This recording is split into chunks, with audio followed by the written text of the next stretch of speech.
हिमाचल प्रदेश विधानसभा चुनाव से सभी सियासी दल, सभी मुख्य दल लगातार प्रचार में जुटे हुए हैं। चुनाव से पहले आरोप प्रत्यारोप और वार पलटवार का दौर जारी है। केंद्रीय मंत्री अनुराग ठाकुर शिमला में पत्रकार वार्ता को संबोधित करते हुए कहा कि डबल इंजन सरकार ने तेजी से विकास कार्य किए हैं। भाजपा की सरकार ने विकास किया, लेकिन कांग्रेस पार्टी में विरोध करने का ही काम किया है। अनुराग ठाकुर ने कहा कि हिमाचल में bulk drug park, medical device park के साथ देश की चौथी वंदे भारत एक्सप्रेस देकर हिमाचल में विकास के नए आयाम स्थापित किए हैं। अनुराग ठाकुर इस बार हिमाचल में रिवाज बदलने जा रहे हैं।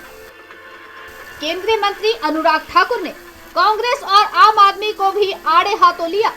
उन्होंने कहा कि चल रहा है, भाई बहन को इतने दिनों में इकट्ठा नहीं देखा गया। यहाँ पार्टी के सारे नेता इकट्ठे मिलकर विजय संकल्प अभियान में चले। यही अंतर है भाजपा में और कांग्रेस में।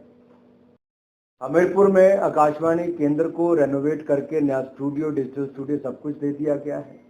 और जैसा मैंने पहले भी कहा था, हम 24/7 डीडी को करने वाले, मैंने आपके सामने पहले भी कहा और वो बनकर वो भी तैयार हो गया। आचार संहिता लग गई, नहीं तो शायद अब तक उद्घाटन हो चुका होता और आपको समर्पित कर दिया होता। भारतीय जनता पार्टी के पास नेतृत्व है। मोदी जी दुनिया के सर्वाधिक लोकप्रिय नेता हैं, तो आते हैं हिमाचल प्रदेश को, माइक बंद कर दो, हिमाचल प्रदेश को अपना दूसरा घर मानते हैं। दूसरा बंद कर दो, इसको कर। हिमाचल प्रदेश को मोदी जी अपना दूसरा घर मानते हैं और जब भी हिमाचल प्रदेश आए, ऐतिहासिक रैली यहां पर हुई, उनका स्वागत अभिनंदन हुआ। मोदी जी ने दिल खोलकर हिमाचल को सौगात दी है।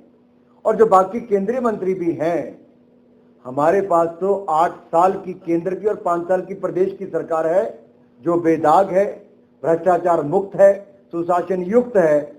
हम जनता के बीच में सिर उठाकर जाते हैं, कांग्रेस वाले नहीं जाते। हम विकास करते थे, कांग्रेस विरोध करती थी।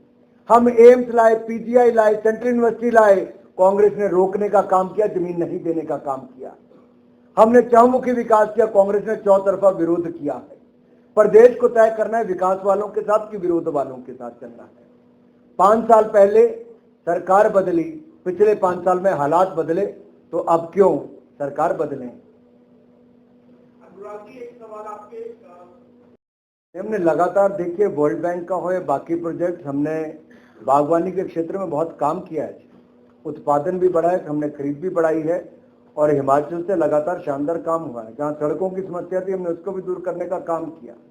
आगे भी बागवान के माध्यम से प्रदेश की आय भी बढ़ती है और बागवानों की आय भी बढ़ती है। हम देश भर में भी कृषि और बागवानी के क्षेत्र में बहुत हमने काम किए हैं। दुनिया भर में खाद के दाम 3 गुना ज्यादा बढ़ गए। दुनिया भर में 3 गुना ज्यादा दाम खाद के बढ़े। हमने हिंदुस्तान के किसानों पर खाद के दाम नहीं, दबाव नहीं पड़ने दिया। 2,30,000 करोड़ की सब्सिडी केवल इस साल यूरिया की है। और उसके अलावा हमने पीएम किसान सम्मान निधि से किसान के खाते में 6,000 रुपए की मदद हर साल करने की काम किया। 11 करोड़ के लगभग किसानों को उसका लाभ मिलता है। 2,20,000 करोड़ से ज्यादा की मदद हम किसानों को उसमें कर चुके हैं। प्रधानमंत्री फसल बीमा योजना का हमने 30% फसल बर्बाद होगी तब भी आपको मुआवजा मिलेगा, यह भी बदलाव कर दिया।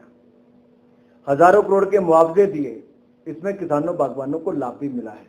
और मैं आपको विश्वास दिलाता हूं, ये जो हमने किसानों की आय को दुगना करने की बात कही, लागत प्लस 50% हमने ये दे भी दिया है। और एमएसपी में भी दलहन तिलहन पर तो 75-80% से ज्यादा पे हमने उसके दाम भी बढ़ाए और जो गेहूं वगैरह पर हमने उसमें 50% से ज्यादा के दाम भी बढ़ाने का एमएसपी का काम किया है। हिमाचल प्रदेश में बागवानी के क्षेत्र में नए और बड़े प्रोजेक्ट हम लेकर आए हैं। न केवल अपर हिमाचल बल्कि पूरे हिमाचल के अलग अलग जिलों में जो जो बागवानी के क्षेत्र में किया जा सकता है वो करने का हमने हरसंभव प्रयास किया। इंपोर्ट ड्यूटी जितनी मैक्सिमम हो सकती थी उतनी है। जितनी इंपोर्ट ड्यूटी लग सकती है रूल्स के हिसाब से उतनी है। एस्टा न्यूज के लिए शिमला से चमन शर्मा की रिपोर्ट।